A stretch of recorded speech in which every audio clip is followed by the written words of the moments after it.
Good morning dear students. राजकीय महाविद्यालय राजगढ़ के बीकॉम पार्ट सेकंड के समस्त विद्यार्थियों का इस वीडियो क्लास में मैं स्वागत करता हूं, अभिनंदन करता हूं। विद्यार्थियों, जैसा कि आपको विदित ही है कि अभी कोरोना काल चल रहा है और राज्य सरकार के आदेशानुसार कॉलेजेस को एक बार पुनः कोविड की विषम परिस्थितियों को देखते हुए बंद कर दिया गया है और आयुक्तालय कॉलेज शिक्षा के ऐसे निर्देश हैं कि हम अपने विद्यार्थियों को उनका जो सिलेबस बाकी रह गया है उसको कवर करने की कोशिश करें ताकि विद्यार्थियों को परीक्षा के दौरान किसी प्रकार की कठिनाई का सामना न करना पड़े। तो विद्यार्थियों, इस विषम परिस्थितियों में क्योंकि आप कॉलेज नहीं आ रहे हैं, कोरोना से घर पर ही लड़ रहे हैं, हम भी ये चाहते हैं कि आप सेफ रहें, सुरक्षित रहें और आपकी सुविधा के लिए हम ये ऑनलाइन क्लासेस लेके आ रहे हैं। और ये मैं जो वीडियो बना रहा हूँ ये बीकॉम पार्ट सेकंड के विद्यार्थियों के लिए है। और जैसा कि आपको मालूम है, अपन पहले क्लास में भी पढ़ रहे थे, अपन कंपनी लॉ और मैनेजमेंट बीकॉम में 2 पेपर पढ़ रहे थे, दोनों ही मैं पढ़ाता हूँ आपको। तो आज अपन मैनेजमेंट से स्टार्ट करते हैं दोबारा। जो कोर्स थोड़ा बहुत रह गया है, वैसे तो काफ़ी कोर्स कवर हो चुका है, लेकिन जो कोर्स रह गया है उसमें कुछ चैप्टर्स 1-2 रह गए हैं, उनको मैं आज यहाँ पर शुरुआत कर रहा हूँ आपकी सुविधा के लिए।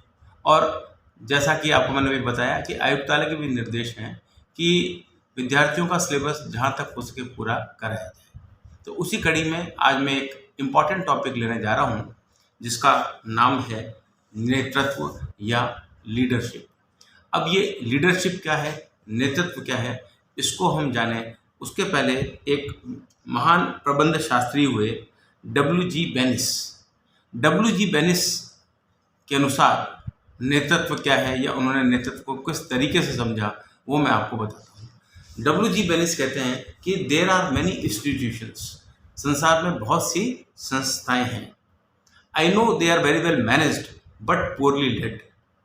मतलब डब्ल्यू.जी. बेनिस ने बताया कि संसार में बहुत सी संस्थाएं हैं और वो बोले कि मैं जानता हूं कि वो बहुत अच्छी तरीके से प्रबंधकीय दृष्टिकोण से बहुत अच्छी तरीके से चल रही हैं, लेकिन उनका नेतृत्व अच्छा नहीं है। ये एक छोटी सी लाइन उन्होंने कही है, लेकिन बड़ी इंपॉर्टेंट लाइन है। इसका मतलब ये है कि संसार में जितने भी ऑर्गेनाइजेशंस चल रहे हैं, जितनों को भी उन्होंने देखा, उन्होंने ये पाया कि वहाँ का प्रबंध तो अच्छा था लेकिन वहाँ का नेतृत्व उतना अच्छा नहीं था, इसलिए संस्थाएं ज़्यादा दिन तक नहीं चल पाई या उतनी तरक्की नहीं कर पाई जितनी तरक्की उनसे की जाती है अपेक्षा। तो आज हम ये जानने का प्रयास करेंगे इस वीडियो के माध्यम से कि नेतृत्व क्या होता है और नेतृत्व में क्या क्या चीज़ें शामिल होती हैं। क्योंकि कई बार हम देखते हैं कि संस्थाओं का प्रबंध तो अच्छा होता है, उनका मैनेजमेंट तो अच्छा होता है, लेकिन उनको जो लीड करने वाले नेतागण होते हैं, जो उनको चलाते हैं संस्थाओं को, वो उतना अच्छा नेतृत्व प्रदान नहीं कर पाते, जिसकी वजह से या तो संस्था उतनी तेज़ी से प्रगति के पथ पर अग्रसर नहीं हो पाती या संस्थाएं फेल हो जाती हैं और बंद हो जाती हैं। तो आज का चैप्टर नेतृत्व पर है, लीडरशिप पर है। इस चैप्टर में हम ये जानने का प्रयास करेंगे कि नेतृत्व क्या होता है, उसकी क्या अर्थ है, उसकी क्या विशेषताएं हैं, नेतृत्व और प्रबंध में क्या अंतर होता है। क्योंकि अपन ने जो बेनिस की परिभाषा देखी उससे तो ये स्पष्ट प्रतीत होता है कि प्रबंध और नेतृत्व भी अलग अलग चीज़ें हैं। इसके अलावा नेतृत्व की क्या महत्व होता है, नेतृत्व की शैलियाँ कौन कौन सी हैं, ये सब चीज़ें इस चैप्टर में हम जानने का प्रयास करेंगे। क्योंकि आमतौर पर जो 20 नंबर का सवाल आता है वो इन्हीं चीज़ों को लेकर पूछा जाता है। तो पहले आज अपन नेतृत्व का अर्थ जान लेते हैं कि नेतृत्व का अर्थ क्या है। तो नेतृत्व को हम कह सकते हैं कि नेतृत्व वह गतिशील शक्ति है। नेतृत्व क्या है, लीडरशिप वो डायनेमिक पावर है, गतिशील शक्ति है जो प्रत्येक सामूहिक प्रयास की सफलता के लिए आवश्यक है। मतलब जहाँ भी सामूहिक प्रयास किए जाएंगे, ग्रुप एफर्ट्स किए जाएंगे, उन सामूहिक प्रयासों की सफलता के लिए नेतृत्व आवश्यक है। कुशल नेतृत्व के अभाव में कोई भी संस्था या समूह अपने लक्ष्यों को प्राप्त करने में असमर्थ होगी। यदि अगर कुशल नेतृत्व नहीं है, इफेक्टिव लीडरशिप नहीं है, तो कोई भी संस्था किसी भी प्रकार के उत्पादन या वितरण में संलग्न हो, वो सफल नहीं हो सकती अपने लक्ष्यों को प्राप्त करने में। वस्तुतः हम देखते हैं कि प्रत्येक संस्था के अस्तित्व के लिए नहीं बल्कि उसके विकास के लिए भी नेतृत्व की आवश्यकता पड़ती है। मतलब नेतृत्व की आवश्यकता केवल किसी भी संगठन के अस्तित्व के लिए नहीं है, उसके एग्जिस्टेंस के लिए नहीं है केवल, बल्कि संगठन के विकास के लिए भी, उसके डेवलपमेंट के लिए भी नेतृत्व की आवश्यकता होती है। इसलिए प्रायः यहाँ तक भी कहा जाता है कि कोई भी संस्था तभी सफल हो सकती है जबकि उसका प्रबंधक अपनी नेतृत्व भूमिका को भली भांति निभाता है। मतलब किसी भी संगठन की सफलता के पीछे उसके प्रबंधक की नेतृत्व क्षमता का हाथ होता है कि प्रबंधकों की नेतृत्व क्षमता, लीडरशिप क्वालिटी किस प्रकार की है, उस पर संस्था का भविष्य टिका होता है। तो कोई भी संगठन तरक्की कब करेगा जबकि उसकी नेतृत्व क्षमता संगठन के लोगों की मजबूत होगी, अच्छी होगी। अब ये नेतृत्व की परिभाषा क्या है उसको भी हम जान लेते हैं। तो जहाँ तक डेफिनेशन का सवाल है विद्यार्थियों, नेतृत्व की जो परिभाषा है उसको दो तरीके से देखा जा सकता है। मतलब नेतृत्व को अलग अलग लोगों ने अलग अलग तरीके से परिभाषित करने का प्रयास किया है, लेकिन व्यवहार में देखा जाए तो कुछ व्यवहारवादी प्रबंध शास्त्री हुए हैं, जो बिहेवियरल मैनेजर्स हैं, उन्होंने भी नेतृत्व को परिभाषित करने का काम किया है, और जो टिपिकल प्रबंधक वर्ग है उसने भी नेतृत्व को परिभाषित करने का प्रयास किया है। तो जो व्यवहारवादी प्रबंध शास्त्री हैं उन्होंने प्रबंध को किस तरीके से देखा है, वो ये कहते हैं कि नेतृत्व जो है दूसरों को प्रभावित करने की प्रक्रिया के रूप में परिभाषित किया जा सकता है। मतलब जो व्यवहारवादी प्रबंधक हैं, जो बिहेवियरल मैनेजर्स हैं, उनका ये मानना है कि नेतृत्व क्या है, दूसरों को प्रभावित करने की प्रक्रिया के रूप में इसको परिभाषित कर सकते हैं। To influence the other people के रूप में हम इसको परिभाषित कर सकते हैं। जबकि जो अन्य प्रबंध शास्त्री हैं उन्होंने उद्देश्यों की प्राप्ति हेतु मार्गदर्शन करने की कला या गुण के रूप में परिभाषित किया है। मतलब जो अन्य प्रबंध शास्त्री हैं वो ये कहते हैं कि नेतृत्व क्या है, उद्देश्यों की प्राप्ति हेतु मार्गदर्शन करने, मतलब लक्ष्यों को या उद्देश्यों को प्राप्त करने के लिए मार्गदर्शन करने की कला या गुण के रूप में इसको परिभाषित किया है। तो ये अलग अलग व्यूज़ की परिभाषाएं हैं। तो अब अपन थोड़ा सा परिभाषाओं को जान लेते हैं पहले कि नेतृत्व की परिभाषाएं कौन कौन सी हैं जो कि इम्पॉर्टेंट हैं। तो विद्यार्थियों, मैं आपको दो तीन परिभाषाएं यहाँ प्रबंध की बताता हूँ। सबसे पहले अपन कीथ डेविस, जो कि प्रबंध के बड़े विद्वान हुए हैं, उनकी परिभाषा को जानने का प्रयास करते हैं कि कीथ डेविस के अनुसार प्रबंध, ये नेतृत्व क्या होता है। तो नेतृत्व कीथ डेविस के अनुसार परिभाषा जो उन्होंने दी है, नेतृत्व दूसरे व्यक्तियों को पूर्व निर्धारित उद्देश्यों को उत्साहपूर्वक प्राप्त करने के लिए प्रेरित करने की योग्यता है। मतलब वही व्यवहारवादी दृष्टिकोण है इनका। इन्होंने क्या बताया नेतृत्व के बारे में कि नेतृत्व दूसरे व्यक्तियों को पूर्व निर्धारित उद्देश्यों को उत्साहपूर्वक प्राप्त करने के लिए प्रेरित करने की योग्यता है। तो इनके हिसाब से नेतृत्व क्या हुआ, जितने भी संगठन में काम करने वाले कर्मचारी गण हैं, उन कर्मचारी गणों को जो प्री डिटर्मिन्ड ऑब्जेक्टिव्स हैं, जो पूर्व में निर्धारित उद्देश्य हैं, उनको उत्साहपूर्वक विलिंगली प्राप्त करने के लिए प्रेरित करने की योग्यता है। यह वह मानवीय तत्व है जो एक समूह को दूसरे सूत्र में बांधे रखता है और इसे अपने लक्ष्य की ओर अभिप्रेरित करता है। तो कीथ डेविस की परिभाषा में एक बार पुनः आपके सामने रख देता हूँ। कीथ डेविस ने कहा कि नेतृत्व दूसरे व्यक्तियों को पूर्व निर्धारित उद्देश्यों को उत्साहपूर्वक प्राप्त करने के लिए प्रेरित करने की योग्यता है। यह वह मानवीय तत्व है जो एक समूह को एक सूत्र में बांधे रखता है और इसे अपने लक्ष्य की ओर अभिप्रेरित करता है। तो ये व्यवहारवादी परिभाषा है कि डेविस के द्वारा जो दी गई है, और वो ये मानते हैं कि नेतृत्व दूसरे व्यक्तियों को पूर्व निर्धारित उद्देश्यों को उत्साहपूर्वक प्राप्त करने के लिए प्रेरित करने की प्रक्रिया है। इसी प्रकार से चेस्टर आई बर्नार्ड एक प्रबंध विज्ञानी हुए, उन्होंने भी नेतृत्व की बड़ी अच्छी परिभाषा दी है जो कि मैं आपके सामने रखने जा रहा हूँ।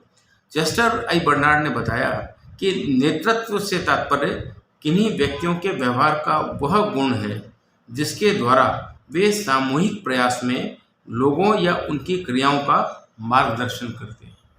मतलब बर्नार्ड का कहना ये था कि नेतृत्व किन्हीं व्यक्तियों के व्यवहार का वह गुण है, मतलब ये किसी के व्यक्ति के व्यवहार का वह गुण है जिसके द्वारा वह सामूहिक प्रयासों में लोगों या उनकी क्रियाओं का मार्गदर्शन करते हैं। मतलब नेतृत्व का क्या काम है, जहाँ भी सामूहिक प्रयास होंगे वहाँ पर लोगों की क्रियाओं का मार्गदर्शन करने का काम नेतृत्व का होगा, ऐसा चेस्टर आई बर्नार्ड का मानना है। एक परिभाषा में और आपको बताता हूँ जो कि रॉबर्ट अल्बनीज के द्वारा दी गई है विद्यार्थियों। रॉबर्ट अल्बनीज के अनुसार प्रबंधकीय नेतृत्व वह व्यवहार है जो स्वैच्छिक अनुगामी व्यवहार उत्पन्न करता है, जो कार्य निष्पादन की न्यूनतम आवश्यकता के अतिरिक्त पाया जाता है। मतलब रॉबर्ट अल्बनीज का कहना था कि प्रबंधकीय नेतृत्व वह व्यवहार है, मतलब ये भी उन्होंने कहा ये व्यवहार है, कैसा व्यवहार है, जो स्वैच्छिक अनुगामी व्यवहार उत्पन्न करता है। मतलब जो स्वेच्छा से अनुगामी व्यवहार उत्पन्न करता है। अनुगामी व्यवहार का मतलब ये वो व्यवहार है जिसमें कि लोग स्वेच्छा से आपका अनुसरण करते हैं और कार्य करते हैं, जो कार्य के निष्पादन की न्यूनतम आवश्यकता के अतिरिक्त पाया जाता है। तो विद्यार्थियों ये 2-3 परिभाषाएं मैंने आपको बताई कि डेविस की, रॉबर्ट अल्बनीज की या चेस्टर आई बर्नार्ड की, जो कि नेतृत्व को परिभाषित करती हैं। एक अंतिम परिभाषा मैं आपको और देता हूं, वो है विरिच तथा कुंज की परिभाषा। विरिच और कुंज ने भी एक अच्छी परिभाषा दी है नेतृत्व की। उन्होंने कहा कि नेतृत्व लोगों को प्रभावित करने की कला अथवा प्रक्रिया है। नेतृत्व क्या है? नेतृत्व लोगों को प्रभावित करने के लिए, to influence the other people, प्रभावित करने की कला अथवा प्रक्रिया है, प्रोसेस है या आर्ट है, ताकि वे समूह के लक्ष्यों की प्राप्ति में स्वेच्छा से एवं उत्साहपूर्वक प्रयास कर सकें। मतलब लोगों को इस प्रकार से प्रभावित करने की कला है कि लोग जो हैं स्वेच्छा से लक्ष्यों की प्राप्ति में उत्साहपूर्वक प्रयास करें। तो ये परिभाषा विरिच और कुंज ने दी है। तो मेरा ऐसा मानना है विद्यार्थियों कि ये परिभाषाएं मैंने आपको 3-4 लिखा दी हैं, और एग्जाम में यदि पूछा जाता है तो आपको 2-3 परिभाषाएं लिखनी ही होती हैं। तो आप इनमें से कोई भी परिभाषा जो आपको आसान लगे याद कर लीजिए। अब अंत में मैं आपको एक सारगर्भित अर्थ बता देता हूँ कि नेतृत्व अल्टीमेटली है क्या। क्योंकि अभी अपन ने व्यवहारवादी जो प्रबंधक हैं उनकी परिभाषाओं को देखा, जो मॉडर्न प्रबंधक हैं उनकी परिभाषाओं को भी देख लिया। अब वास्तव में प्रबंध क्या है, इसको अगर अपन अपने शब्दों में बोले तो वो भी मैं आपको बता देता हूँ कि सारांश के रूप में हम कह सकते हैं कि प्रबंध क्या है, नेतृत्व का व्यवहारिक गुण या व्यवहार है। मतलब प्रबंध क्या है, ये नेतृत्व क्या है, ये प्रबंध का व्यवहारिक गुण है। ये किसी भी व्यक्ति का व्यवहारिक गुण है या व्यवहार है, जिसके द्वारा एक व्यक्ति, इस गुण के द्वारा क्या है, एक व्यक्ति, और वो व्यक्ति कौन है, वो व्यक्ति है नेता या नायक, जिसके द्वारा एक व्यक्ति दूसरे व्यक्ति को स्वेच्छा से एवं उत्साहपूर्वक अपनी संस्था के उद्देश्यों की प्राप्ति हेतु कार्य करने के लिए प्रभावित करता है। मतलब नेतृत्व क्या है, नेतृत्व किसी भी व्यक्ति का वह व्यवहारिक गुण है जिसके द्वारा वह दूसरे व्यक्तियों को स्वेच्छा से, मतलब उनकी मर्जी से और उत्साहपूर्वक अपनी संस्था के उद्देश्यों की प्राप्ति के लिए कार्य करने हेतु प्रभावित करता है और प्रेरणा देता है। तो नेतृत्व का काम क्या हुआ कि लोगों को स्वेच्छापूर्वक काम कराने के लिए प्रेरित करना, ये नेतृत्व का काम होता है।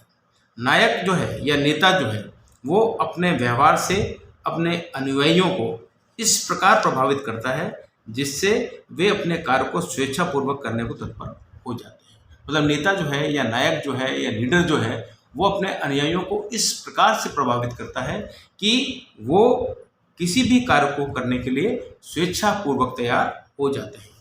नेतृत्व दूसरों को प्रभावित करने तथा दूसरों के साथ व्यवहार करने का कार्य है। नेतृत्व क्या है, दूसरों को प्रभावित करने और दूसरों के साथ मिलकर कार्य करने का कार्य है।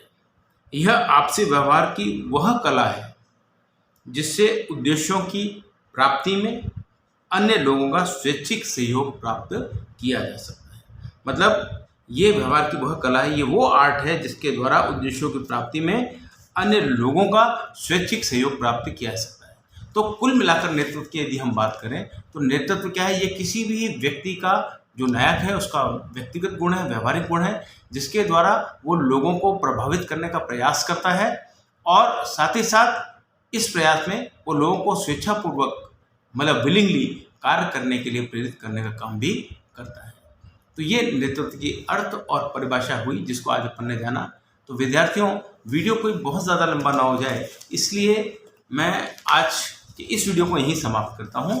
और अगले वीडियो में मैं आपको नेतृत्व के कुछ विशेषताओं के बारे में चर्चा करूंगा, लक्षणों के बारे में चर्चा करूंगा।